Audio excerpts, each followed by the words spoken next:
Hello students, welcome to another video. Today we will be solving Pure Maths Paper 1 from October-November 2017, Variant 2. Question number 1. Find the term independent of x in the expansion of 2x minus 1 by 4x square to the power 9. So independent term of x means that x to the power 0, there won't be any x, and x to the power 0 is 1. So the expansion will have 9cr 2x to the power 9 minus r minus 1 over 4x square to the power r. Now let's isolate the x terms and we will get x to the power 9 minus r times x to the power minus 2r. When I bring x square to the numerator, it becomes minus 2, and minus 2 times the power of r will become minus 2r. And we need to find for what value of r we will be getting the power of x as 0. So this will become x to the power 9 minus r minus 2r, because since there is a multiplication, we need to add these powers. So 9 minus r plus minus 2r will become 9 minus r minus 2r equals to x to the power 0. Or we can say x to the power 9 minus 3r is equals to x to the power 0. With the help of equality rule, we can say 9 minus 3r is equals to 0. Therefore 3r is equals to 9. So r will be 3. Now we can substitute this value of r into this equation and we will be getting the independent term of x. So 9c3 times 2x to the power 6, because 9 minus 3 is 6, and minus 1 over 4x squared to the power r, which is 3.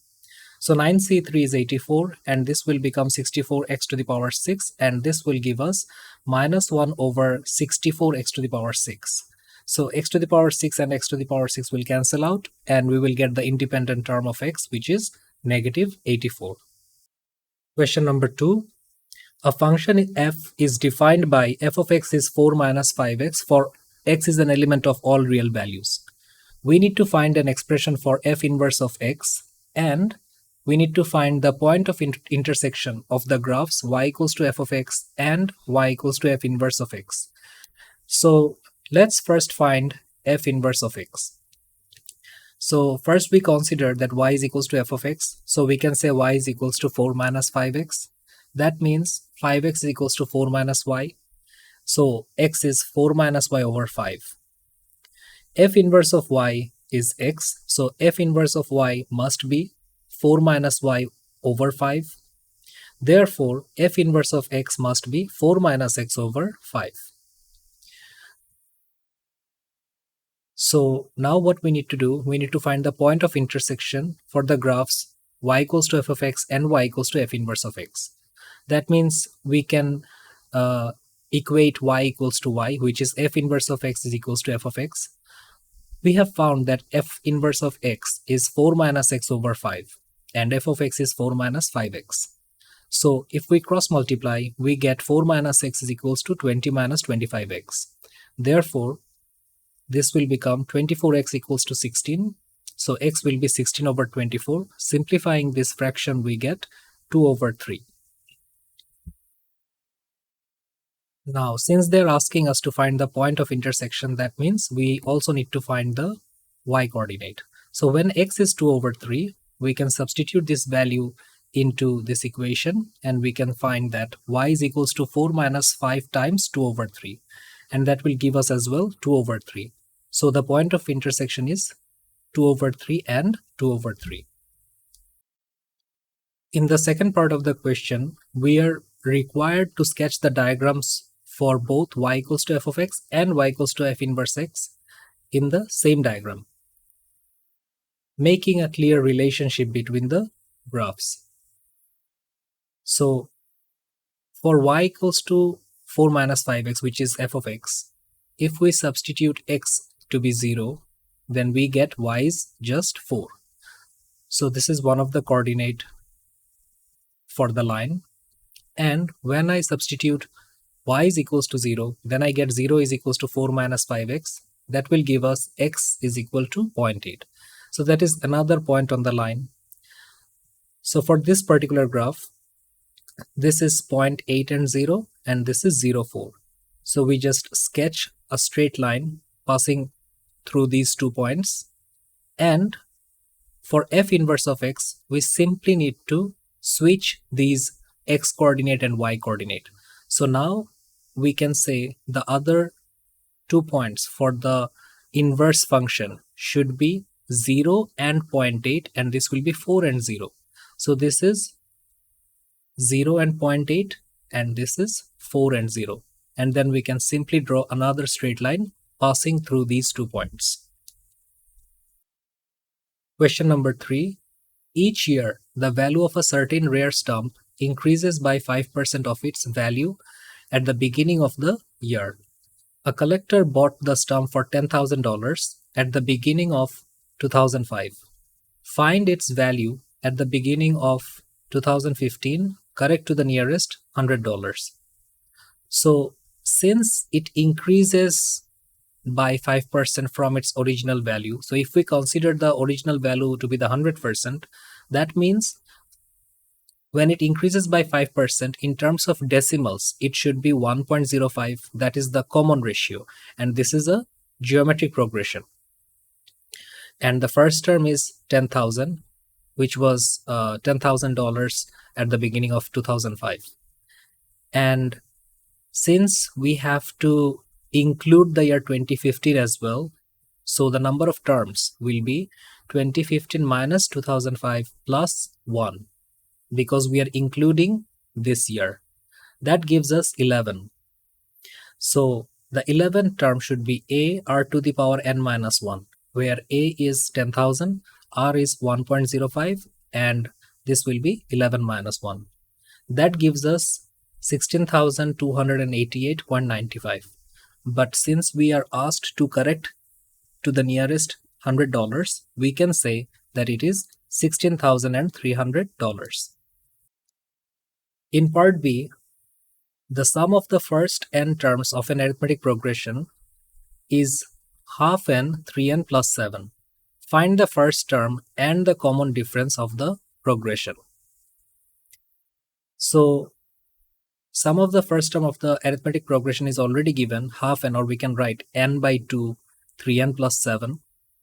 So the first term is also the sum of 1 terms. So we can substitute the value of n as 1, and we get 5.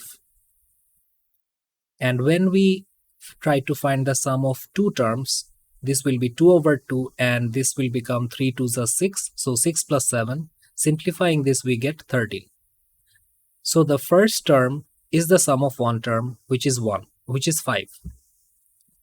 And the second term must be sum of 2 terms minus sum of 1 term, which gives us 13 minus 5. So this is 30 and this is 5. So the second term must be 8. And now the difference between the terms must be the second term minus the first term. So that will give us 8 minus 5. This is the second term and this is the first term. So the common difference is 3. Therefore, the first term is 5 and the common difference is 3. Question number 4.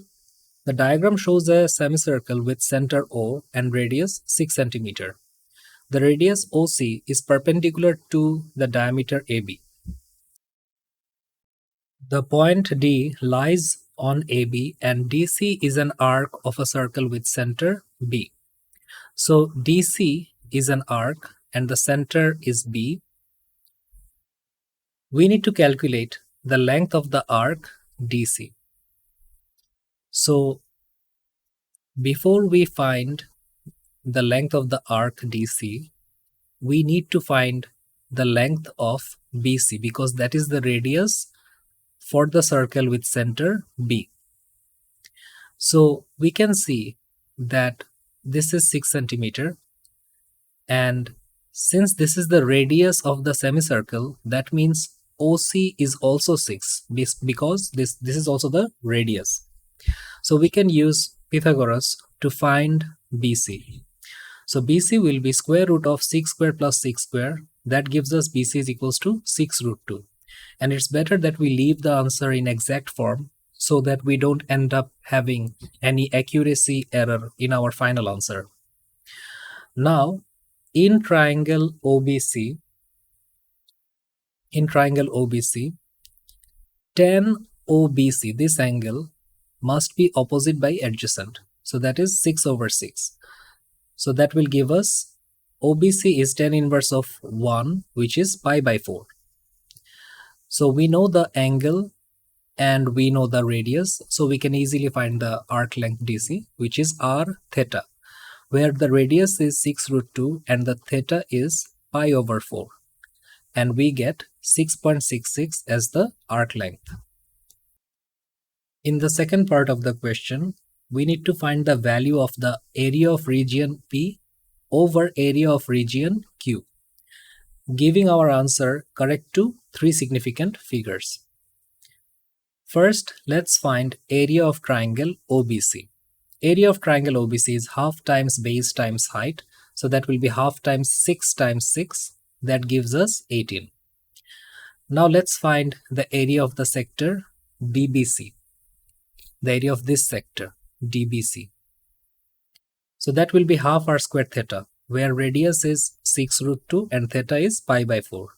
And that gives us 9 pi as the exact value for the area of the sector DBC. Now let's find area of the sector AOC. So AOC will be half times radius is 6 for this sector. OC and OA are 6 centimeter. So half r square theta is pi by 2. The angle AOC is 90 degree. In radians it is pi by 2. So that also gives us 9 pi. So area of region Q, area of this region Q must be area of the sector DBC, minus the area of the triangle OBC. If I take away this area from the area of the sector, I will get the area of the region Q. So that means 9 pi minus 18, because 9 pi was the area of the sector and 18 was the area of the triangle. And area of region P must be area of the sector AOC, and we can take away the region Q. So area of the sector AOC minus area of the region Q must be 9 pi minus, within brackets, 9 pi minus 18. Because AOC also has the area 9 pi and region Q we just found, which is 9 pi minus 18. Expanding the brackets, we get 9 pi minus 9 pi plus 18. So that means the region P is just 18. Now, for the answer, what we can do, area of region P over area of region Q must be 18 over 9 pi minus 18. And to 3 significant figures, our final answer will be 1.75. Question number 5. Show that the equation cos 2x within brackets tan square 2x plus 3 bracket close plus 3 is equals to 0. This can be expressed as 2 cos square 2x plus 3 cos 2x plus 1 equals to 0. So let's first write the equation, but instead of writing tan square 2x, we can manipulate this by writing as sec square 2x minus 1, because we know that 1 plus tan square x is sec square x. So 1 plus tan square 2x must be sec square 2x. Therefore, tan square 2x should be sec square 2x minus 1. Simplifying this further, we can say cos 2x within brackets sec square 2x plus 2 plus 3 equals to 0. We can convert this by writing 1 by cos square 2x. And if I expand the brackets, I get cos 2x times 1 by cos square 2x is just 1 by cos 2x. And then we have cos 2x times 2, which is 2 cos 2x plus 3 equals to 0. If I cross multiply cos 2x with 0, but before doing that I must multiply cos 2x with these two values because they don't have anything in the denominator. So that gives us 1 plus 2 cos squared 2x plus 3 cos 2x equals to cos 2x times 0 is 0. Now if I rearrange this, I get 2 cos squared 2x plus 3 cos 2x plus 1 equals to 0. For part 2, it says hence solve the equation cos 2x within brackets tan squared 2x plus 3 equals to 0 for x lies between 0 and 180. In the previous part of the question, we converted this equation into this form. So we can say that 2 cos squared 2x plus 3 cos 2x plus 1 equals to 0. We can see that this is a quadratic equation. So to make our working easier, we can consider y is equals to cos 2x, and then we can say 2y squared plus 3y plus 1 equals to 0. Then we can do middle term break and we get 2y squared plus 2y plus y plus 1 equals to 0. If we take 2y common, we get y plus 1 within brackets, and if we take 1 common, we get again y plus 1 within brackets. So the factors are 2y plus 1 and y plus 1. Therefore, y should be negative half and y should be negative 1. We know that y is cos 2x. So we can also say that cos 2x is negative half and cos 2x is negative 1. But before we proceed finding the values, we must fix our limits. So the limit that was provided in the question was between 0 and 180, but that was just for x. We are now dealing with 2x. So we need to multiply 2 with all these values, and then we get 0, 2x, 2 times 0 is 0, 2 times x is 2x, and 2 times 180 is 360. Now let's consider 2x to be a. So we can say a lies between 0 and 360. So we can say now cos a is negative half and cos a is negative 1. Now let's just find the basic angle. The basic angle would be cos inverse of positive half. When we are finding the basic angle, we must not be taking the negative. We should be considering the values to be positive. So cos inverse positive half gives us the basic angle 60, and cos inverse of 1 gives us the basic angle 0. Now, since we have negative cos, that means the angle must lie in the second and third quadrant.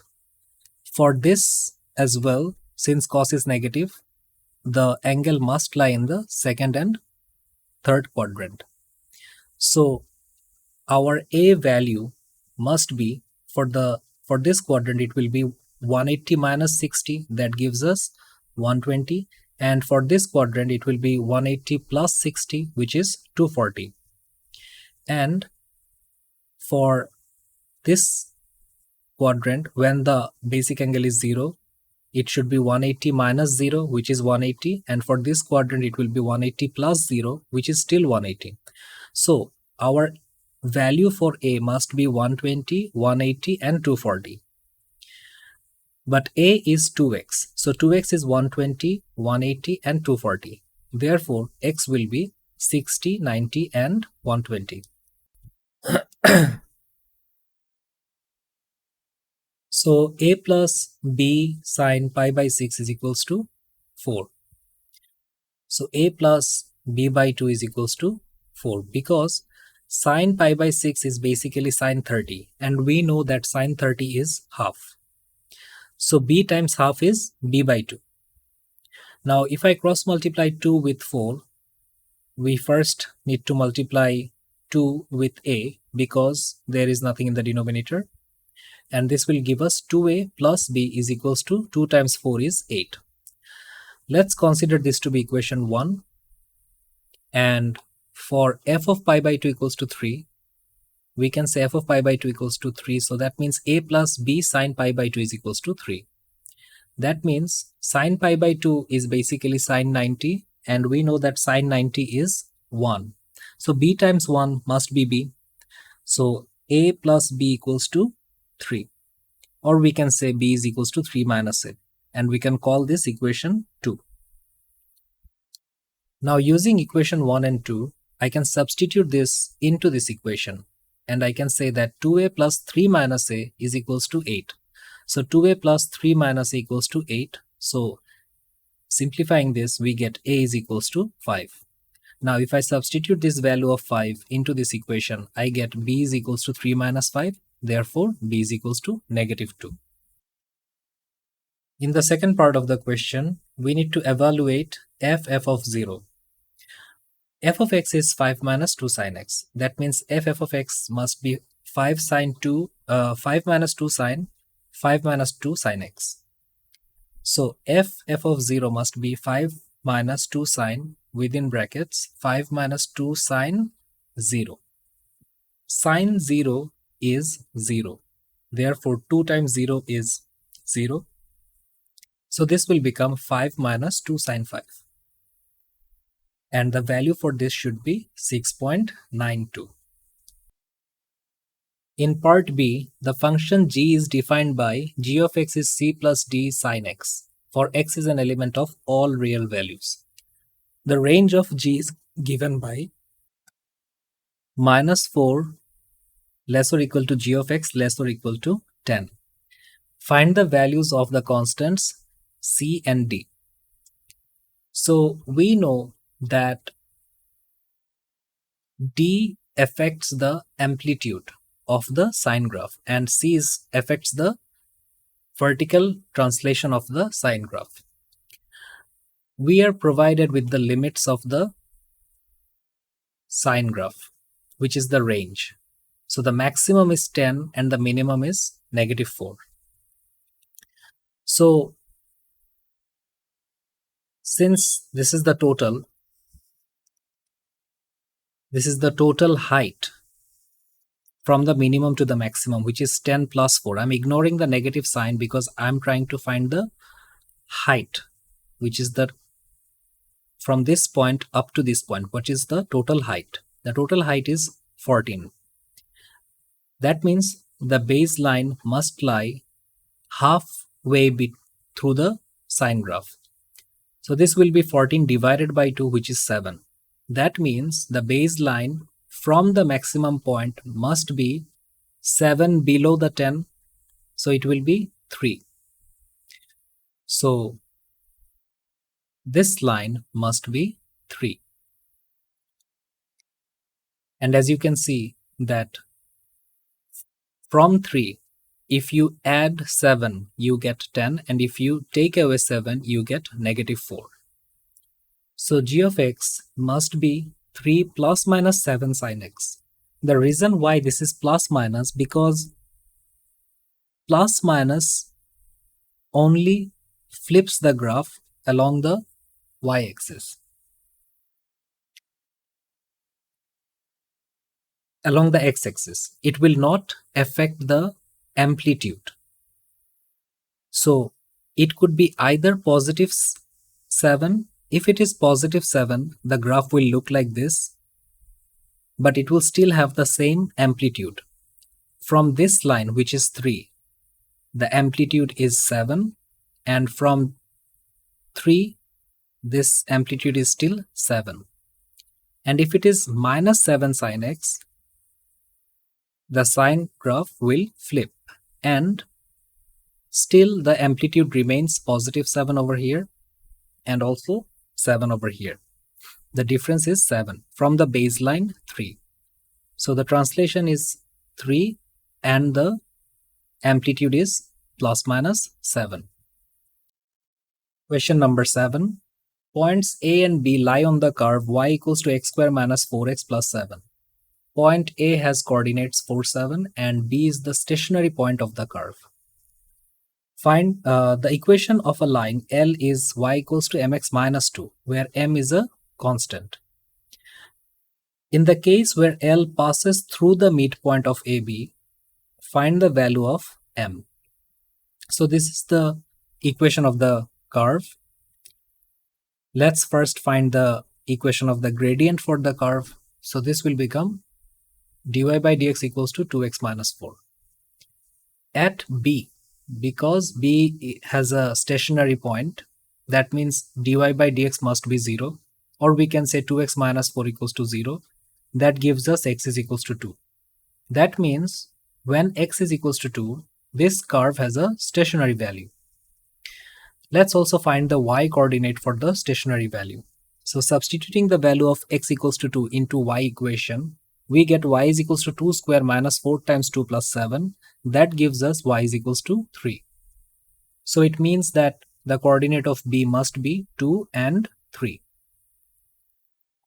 Now, since L passes through the midpoint of AB, we also need to find the midpoint of AB. So the coordinate of A is 4, 7 and B is 2, 3. So the midpoint of AB must be 4 plus 2 divided by 2, which is x1 plus x2 by 2, and this is y1 plus y2 divided by 2. That means this will be 7 plus 3 divided by 2. Simplifying this, we get 3, 5. Now, since this point lies on the line L, that means we can substitute this coordinate into the equation, and the equation was already provided in the question, which is y equals to mx minus 2. So we can say 5 equals to m times 3 minus 2, which is 5 equals to 3m minus 2, or we can say 3m is equals to 7, therefore m will be 7 over 3. In the second part of the question, we need to find the set of values of m for which L does not meet the curve.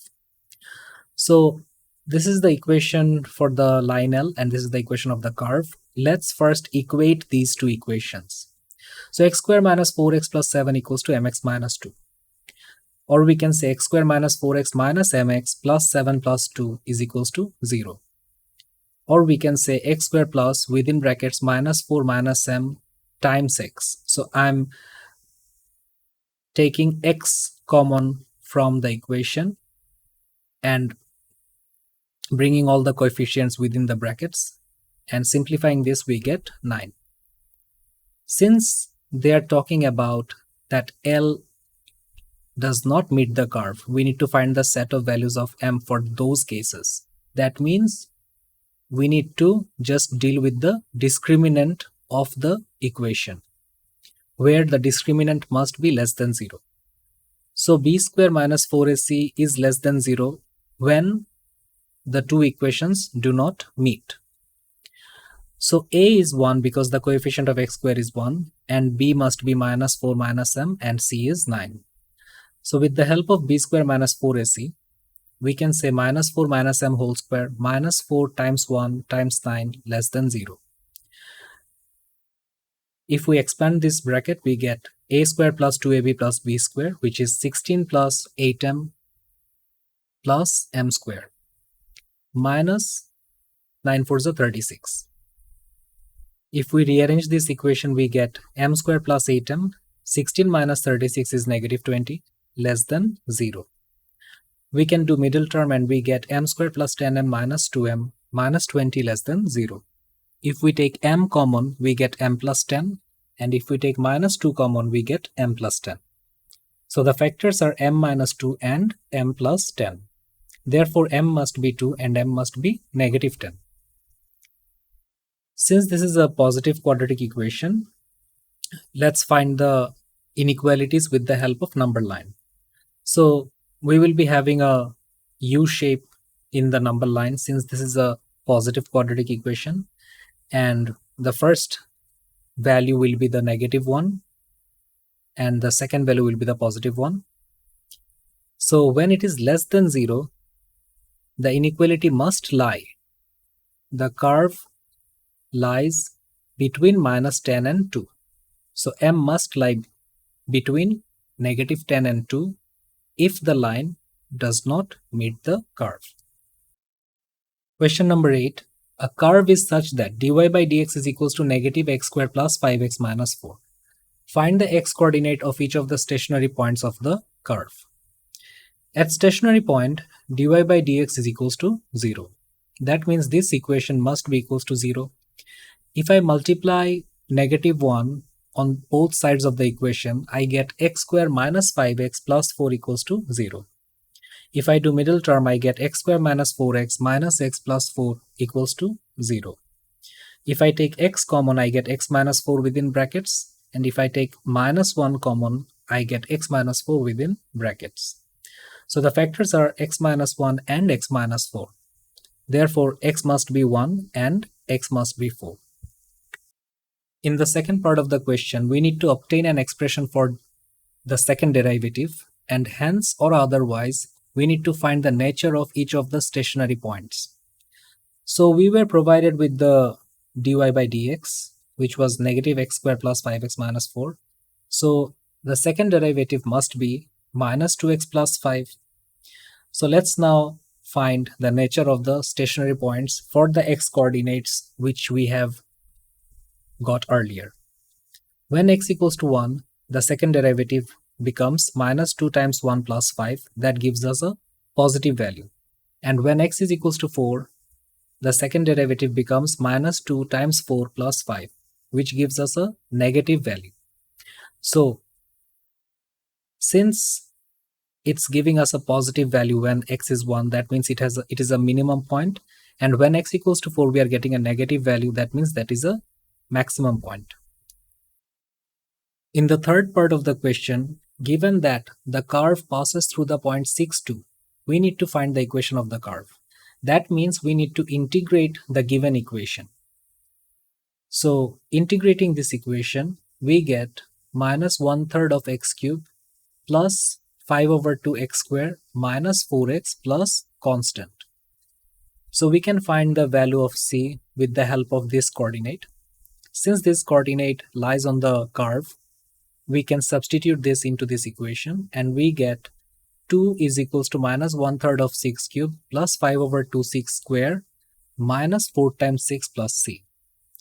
Simplifying this further, we get 2 is equals to negative 7 2 plus 90 negative 24 plus c. Therefore, c is equals to positive 8. So the equation for the curve must be minus 1/3 of x cubed plus 5 over 2x squared minus 4x plus 8. Question number 9 is not in the syllabus at the moment. Question number 10. The diagram shows part of the curve y equals to square root of 5x minus 1 and the normal to the curve at the point 2, 3. The point P is 2, 3. This normal meets the x-axis at Q. So this is the curve and this is the normal which meets the x-axis at Q. We need to find the equation of the normal at P. So the given equation of the curve is y equals to 5x minus 1 to the power half. So in order to find the gradient of the tangent for the curve, we can differentiate this equation and we get half of 5x minus 1 to the power minus half and then differentiate the elements inside and we get 5. So the gradient of the tangent when x equals to 2 must be half of 5 2s are 10 minus 1 to the power negative half times 5. Simplifying this, we get half times 1/3 because 10 minus 1 is 9 and 9 to the power minus half can also be written as 1 over 9 to the power positive half, which is 3. So this will become 1/3 times 5. That gives us 5 over 6. That means the gradient of the normal must be negative reciprocal of this fraction. So this will be minus 6 over 5. So the equation of the normal must be, we will be using the formula y minus y1 equals to mx minus x1. We know the coordinate of point P, which is 2, 3. So it will be y minus y1, which is 3, equals m, which is the gradient of the normal, and that is minus 6 over 5 times x minus x1, where x1 is 2. Cross multiplying this, we get 5y minus 15 is equals to negative 6x plus 12. Or we can say 5y plus 6x is equals to 27. In the second part of the question, we need to find, showing all necessary working, the area of the shaded region. So this was the diagram. Let's first find